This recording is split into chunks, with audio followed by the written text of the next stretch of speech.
오늘은 요한복음 3장 22절에서 36절까지를 함께 살펴보겠습니다. 이 시간 성령께서 우리 각 사람에게 임하셔서 하나님의 은총과 말씀의 권능을 깊이 체험하도록 하여 주실 것을 믿습니다. 22절에서 24절까지 함께 읽겠습니다. 이후에 예수께서 제 아들과 유대 땅으로 가서 거기 함께 유하시며 세례를 주시더라. 요한도 살렘 가까운 에논에서 세례를 주니 거기 물들이 많음이라 사람들이 와서 세례를 받더라. 요한이 아직 옥에 갇히지 아니하였더라. 유대 땅은 팔레스틴 남부 전 지역을 가리키지만 여기서는 예루살렘과 구분되는 유대의 시골 지역을 의미하는 것 같습니다. 예수께서 이곳으로 가신 이유는 제 아들을 가르치시고 많은 사람들에게 복음을 전하시기 위해서입니다. 예수께서 제 아들과 함께 그곳에 머물러 계시면서 찾아오는 사람들을 가르치시며 세례를 주셨습니다. 예수께서 직접 세례를 주신 것이 아니고 제 아들이 세례를 주었습니다. 4장 2절에 기록되기를 예수께서 친히 세례를 주신 것이 아니요 제 아들이 준 것이라 하였습니다. 세례 요한이 회개의 세례를 베풀었는데 그와 같은 세례였을 것입니다. 예수님이 등장하여 활동을 시작한 그 시점에도 세례 요한은 여전히 세례 주는 일을 하였습니다.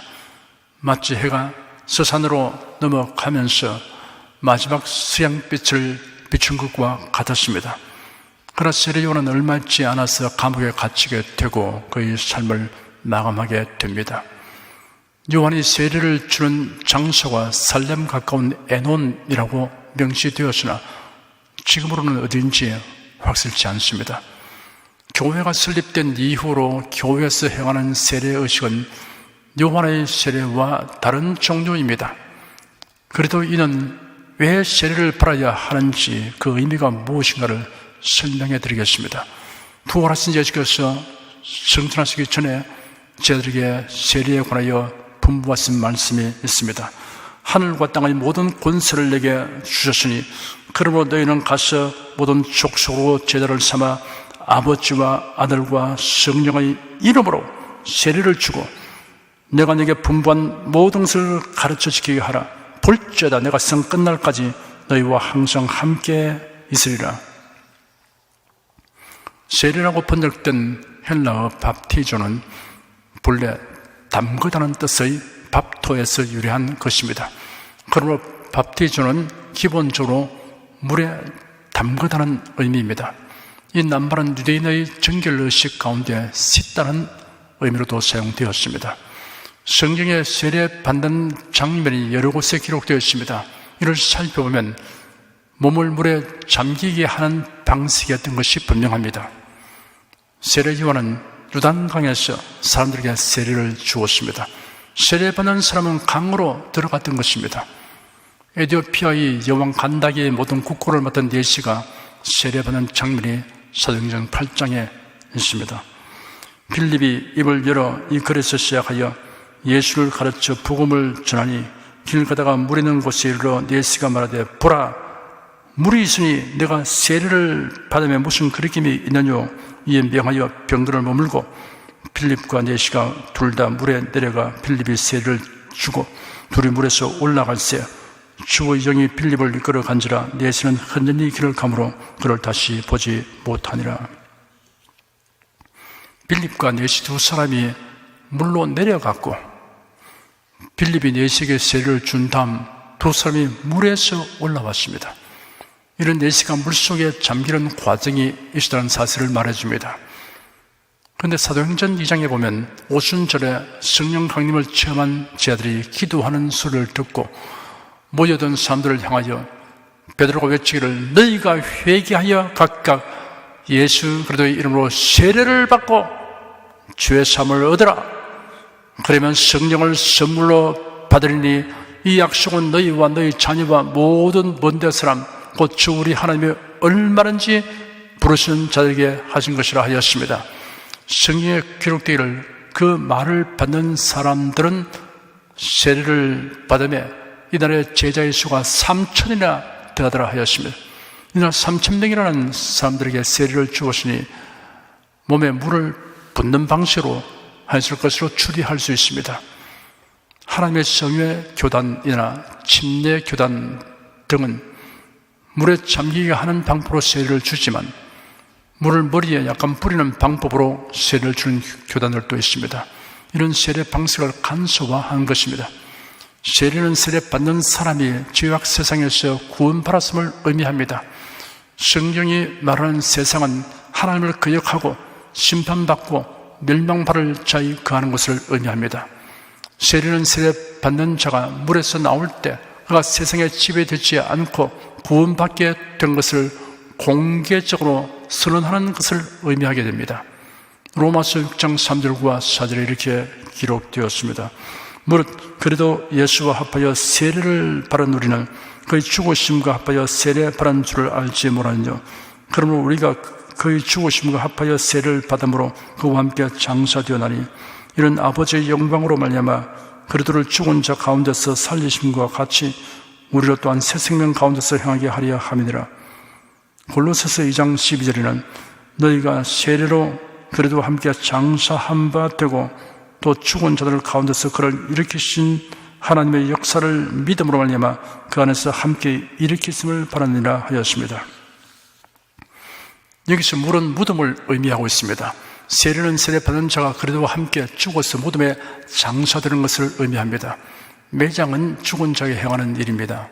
병약하거나 노쇠하여 생명 부지가 어려운 지경에 있는 사람일지라도 아직 살아있는데 그를 매장하려 한다면 이를 단호히 거부할 것입니다. 그리고 그렇게 할 수도 없습니다. 그러므로 죽음은 매장의 전제 조건입니다. 예수를 믿는 사람은 옛사람이 죽고 그래도 예수 안에서 새 생명을 받아 살아난 사람입니다. 세례는 죄인된 자신이 그리스도 안에서 죽었다는 사실과 동시에 그리스도 안에서 의롭게 되고 새 생명을 얻어 살아났음을 공표하는 거룩한 의식입니다. 물세례 받는 데는 남녀노소 인종의 차별이 없습니다. 오순절에 예루살렘으로 모여든 사람들이 베드로의 설교를 듣고 마음에 찔려 베드로와 다른 사도를 향하여 형제들아 우리가 어찌할꼬 하였습니다. 베드로가 대답하기를 너희가 회개하여 각각 예수 그리스도의 이름으로 세례를 받고 죄사함을 얻으라. 그러면 성령을 선물로 받으리니 이 약속은 너희와 너희 자녀와 모든 본대 사람 곧 주 우리 하나님이 얼마든지 부르시는 자들에게 하신 것이라 하였습니다.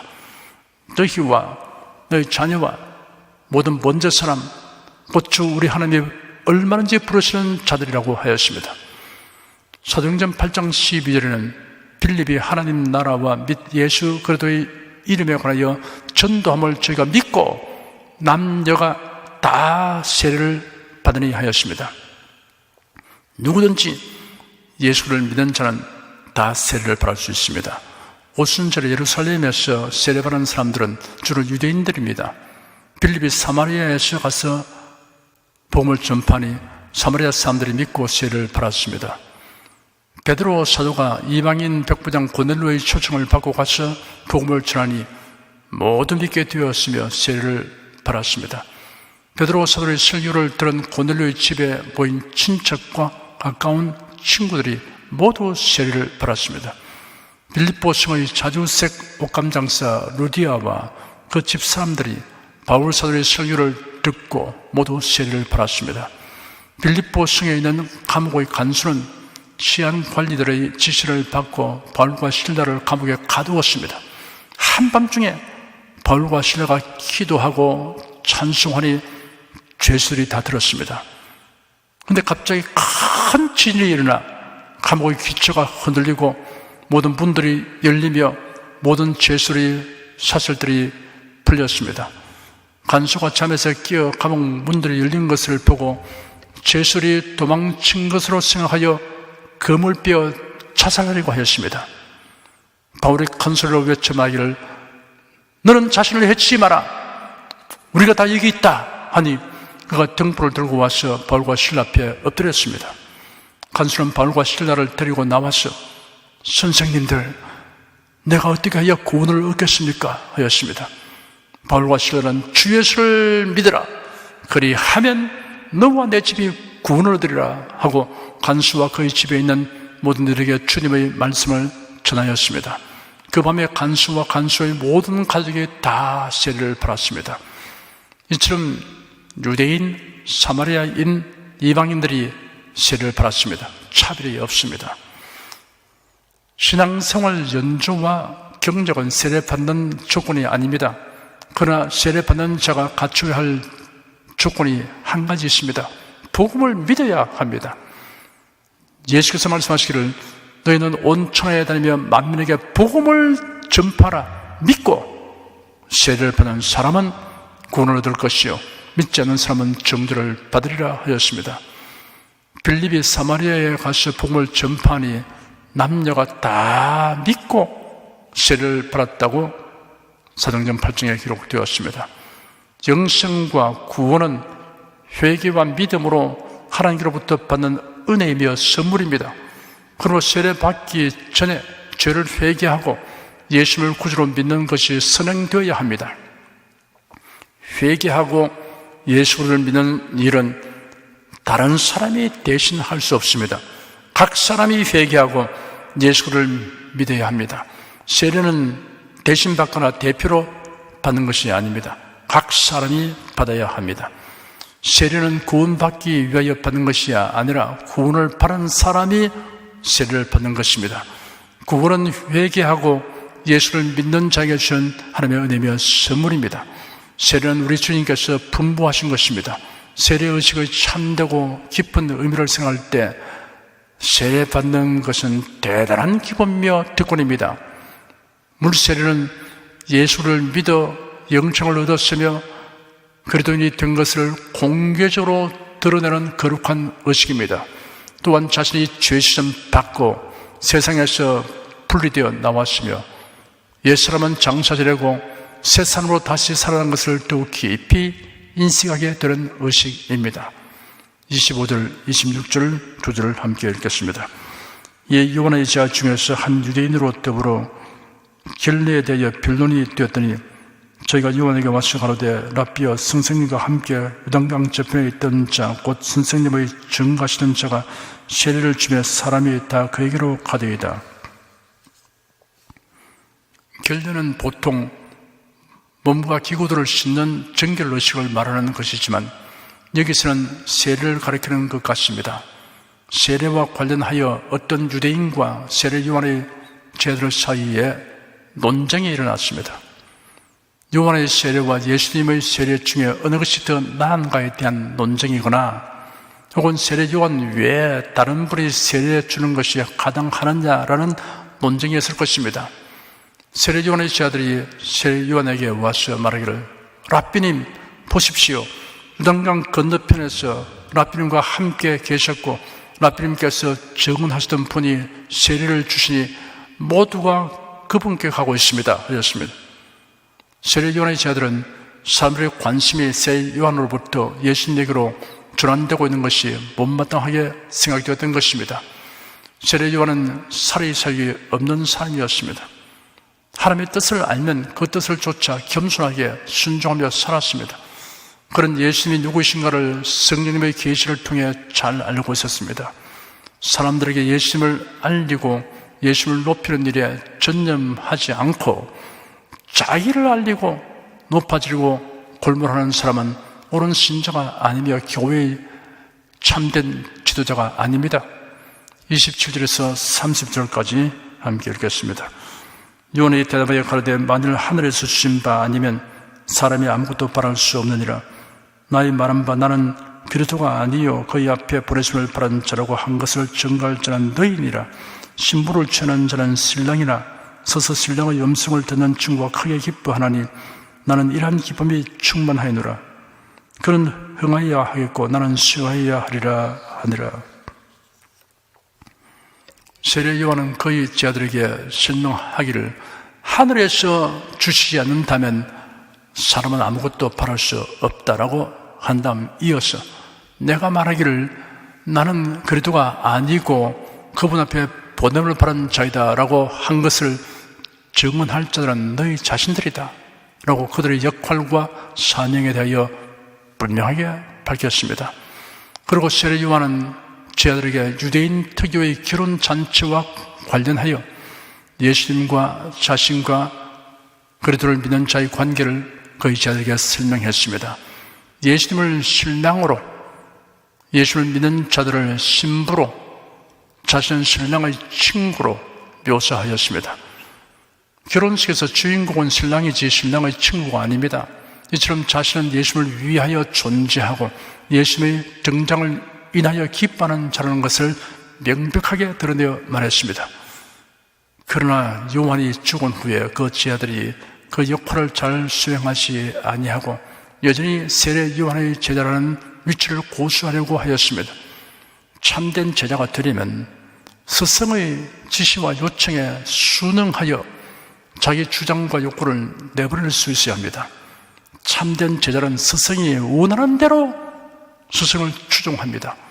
그렇지 않고 자기가 원하는 대로 스승을 위하는 것은 오히려 스승을 힘들게 하고 괴롭히는 것입니다. 성도들은 하나님이 원하시는 대로 하나님을 섬겨야 합니다. 자기가 좋아하는 방식대로 하나님을 섬기는 사람이 허다합니다. 헛되이 섬기는 것입니다. 하나님의 원하시는 방식은 성경에 다 게시되어 있습니다. 우리가 성경을 상고하는 이유가 여기에 있습니다. 31절 한 절을 읽겠습니다. 위로부터 오신 이는 만물 위에 계시고 땅에서 난 이는 땅에 속하여 땅에 속한 것을 말하느니라. 하늘로서 오신 이는 만물 위에 계시나니.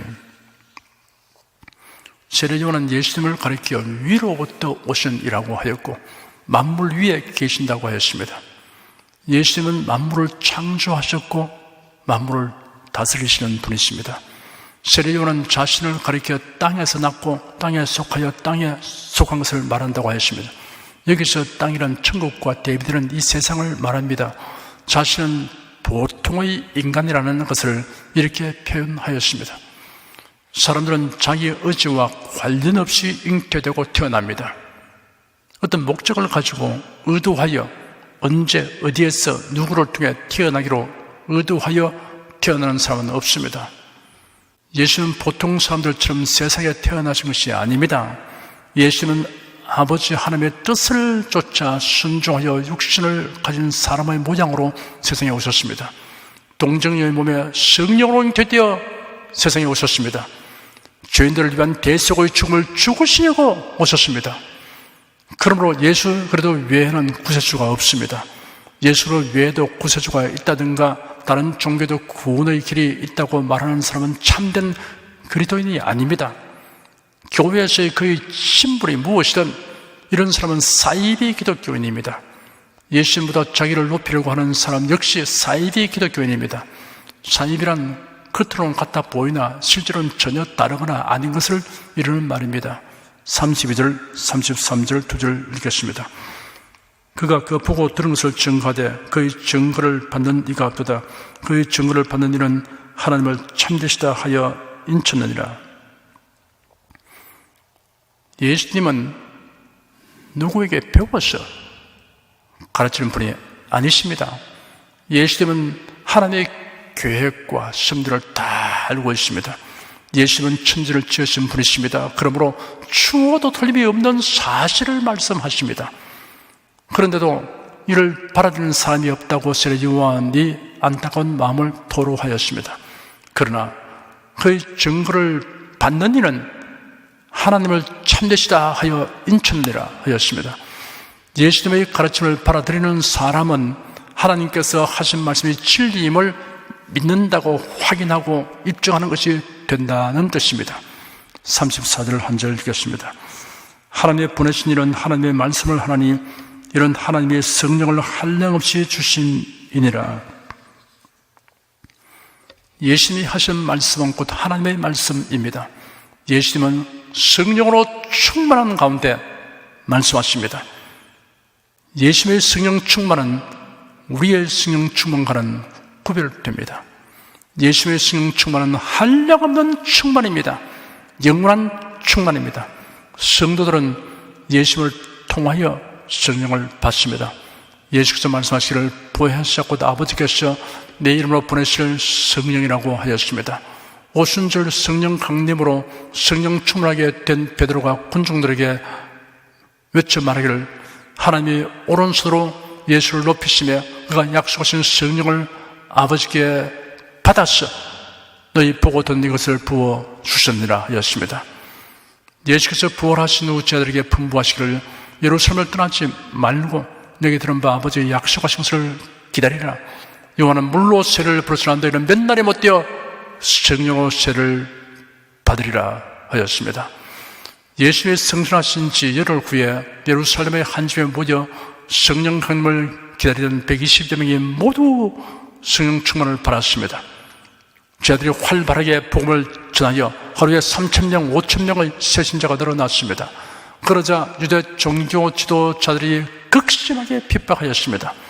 사도 베드로와 요한을 붙잡아 위협하고 놓아 죽었습니다. 사도들이 풀려난 후에 동료들에게 가서 위협하는 일을 다 말했습니다. 그들이 듣고 하나님께 한 마음으로 목소리를 높여 기도하였습니다.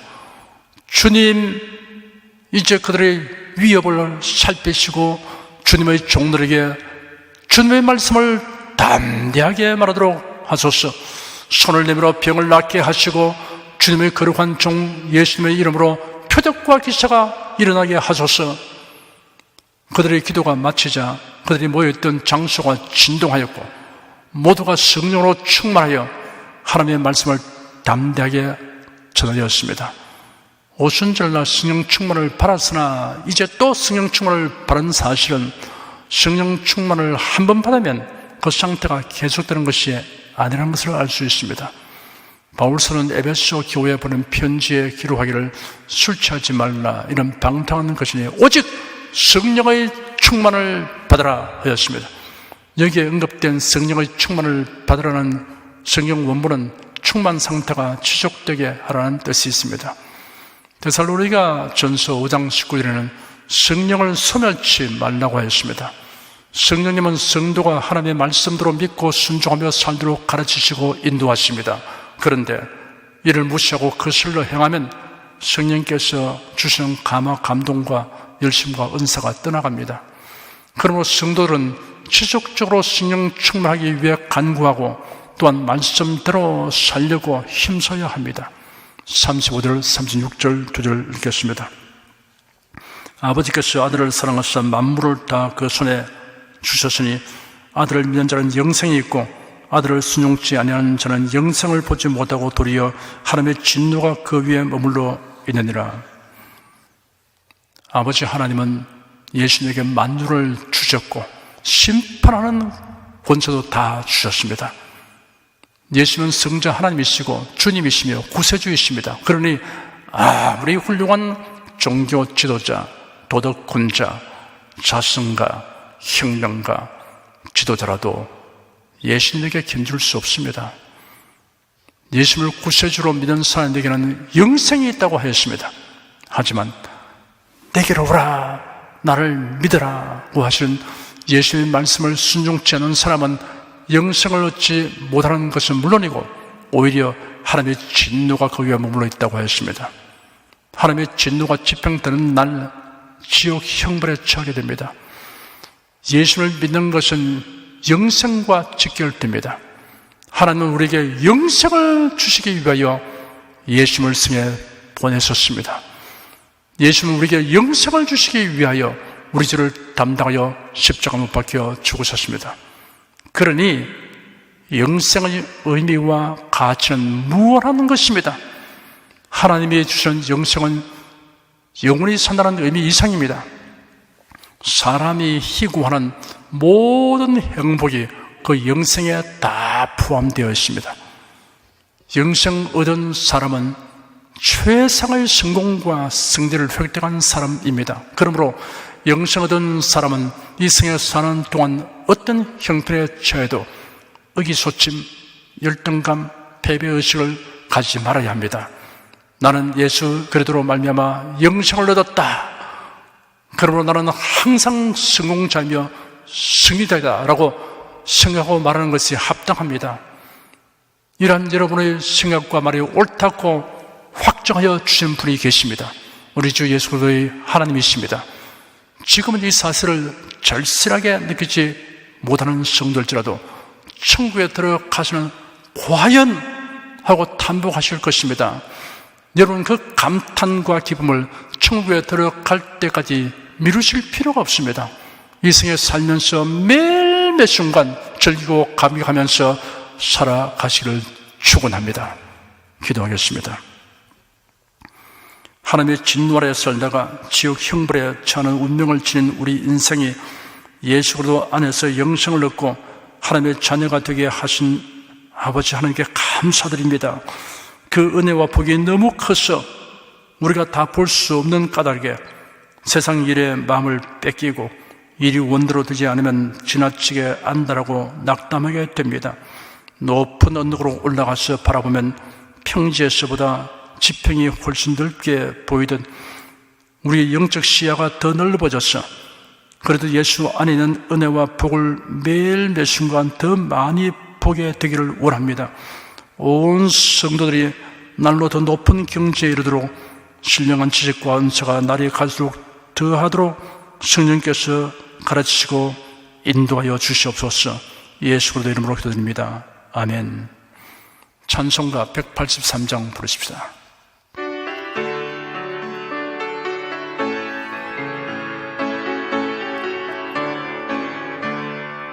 나 속죄함을 받은 후 한없는 기쁨을 다 헤아릴 수 없어서 널 찬송합니다.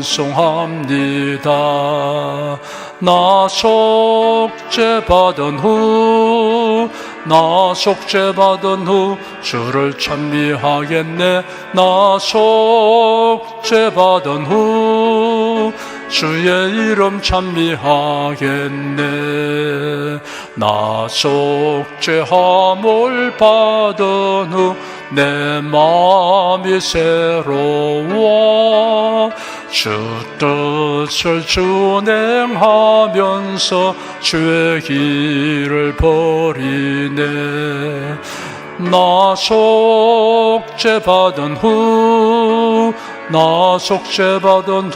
주를 찬미하겠네.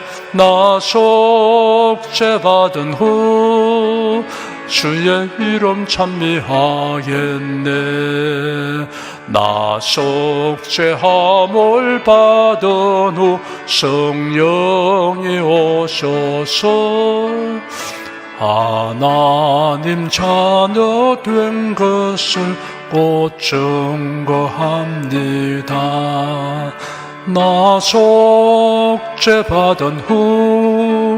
나 속죄받은 후 주를 찬미하겠네.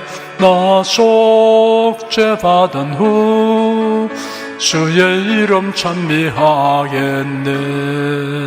나 속죄함을 받은 후 보혈의 공로로 내 주의 은혜 입으니 늘 평안합니다. 나 속죄받은 후 주를 찬미하겠네. 나 속죄받은 후 주의 이름 찬미하겠네. 여러분 중에 그리스도인이 아니었으나 지금 하나님의 나라 백성이 되고 하나님의 자녀가 되기를 원하시는 분이나 혹은 지난날 교회에 다녔으나 그동안 신앙생활을 하지 아니하신 분은 지금 저를 따라서 신앙 고백 기도를 하시기 바랍니다. 성도 여러분은 자신의 신앙을 견고히 하기 위해서 함께 기도하시기 바랍니다. 하나님 아버지, 저를 불러주니 감사합니다. 예수께서 십자가에 못 박혀 죽으시고 죽음에서 부활하심으로 저희 모든 죄를 사하여 주시고 저를 구원해 주니 감사합니다. 예수님은 나의 구세주이시며 하나님이시며 주님이심을 믿고 고백합니다. 하나님을 변함없이 경외하고 사랑하고 의지하며 살겠습니다. 힘써 복음을 전하며 살겠습니다. 예수님 이름으로 기도드립니다. 아멘. 여러분 가슴에 손을 얹으십시오. 우리 기도를 응답하시는 하나님을 앙망하시기 바랍니다. 병장한 분들은 아픈데 믿음의 손을 얹으십시오. 주 성령께서 우리 가운데 임하여 계십니다. 예수님의 사랑과 능력과 대속의 은혜로서 우리를 치료하여 주십니다. 성령의 나타남과 능력으로 표적과 기사를 베풀어 주십니다. 나는 너희를 치료하는 여호와임이라. 예수께서 가르치시며 천국 복음을 전파하시며 모든 병과 모든 약한 것을 고치시니라. 너희 중에 병든 자가 있느냐? 위하여 기도할지니라. 믿음의 기도는 병든 자를 구원하리니 주께서 저를 일으키시리라. 병낫기를 위하여 서로 기도하라. 이러한 성경 말씀에 의거하여 우리가 하나님께 신주를 간구하오니 응답하여 주시옵소서. 너희가 어찌 뭐라면 구하지 않기 때문이라고 말씀하셨으므로 기도하는 담력과 즐거움을 주니 감사합니다. 믿는 자들에게 이런 표적이 따르니 병든 자에게 손을 얹으면 나으리라 하신 약속을 좇아 지금 연약하고 병든 곳에 손을 얹고 간구하는 모든 성도들에게 하나님의 권능이 임하여 낫게 하여 주시옵소서. 병들어 고통하는 친족과 교우들을 위하여 기도하오니 불쌍히 여기시고 치료하여 주시옵소서. 모든 병과 모든 약한 것을 고치신 예수님께 간구합니다. 상한 몸, 병든 몸을 고쳐주시옵소서. 뇌, 구강, 혀, 척수, 갑상선, 임파선, 뼈, 골수, 인대, 관절, 디스크, 건축, 신경, 혈액, 혈관, 피부를 고쳐주시옵소서. 시각기관, 청각기관, 심장, 호흡기, 소화기, 비뇨기의 기능이 완전하게 하여 주시옵소서. 예수 그리스도의 이름으로 명한다. 병마는 물러가라. 통증과 염증은 나을지어다. 암과 종양은 소멸될지어다. 각종 장애는 치유될지어다. 예수 그리스도의 이름으로 명하노라. 지금 낫게 될지어다. 순식간에 나을지어다. 모든 병과 모든 약함은 치유될지어다. 병약의식은 제거되고 건강수로 충만하게 될지어다. 신조의 능력이 몸과 마음에 계속 머물러 있게 하여 주시옵소서. 몸과 마음이 마치 위안간에서 나온 송아지처럼 독수리가 날개치며 올라간 같이 활기차게 하여 주시옵소서.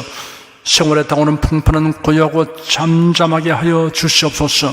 모든 일에 항상 모든 것이 능력하여 드리고 베푸는 일을 풍성하게 행하도록 하여 주시옵소서. 슬픈 일을 당한 성도들에게 주님께서 손님으로 붙들어 주시고 주님의 음성을 들려주시옵소서. 슬픔보다 더 큰 위로가 임하여 속히 극복하게 하여 주시옵소서. 가정이 평안하고 가족이 모두 독신한 신앙을 가지게 하여 주시옵소서. 탁월한 지혜와 명철을 주셔서 모든 일을 바르게 분별하고 판단하며 선택할 수 있게 하여 주시옵소서. 어제나 오늘이나 동일하신 예수께서 지금도 우리를 용서하시고 치유하시며 위로하여 주니 감사합니다. 예수 그리스도 이름으로 기도드립니다. 아멘. 내 믿음대로 될지어다.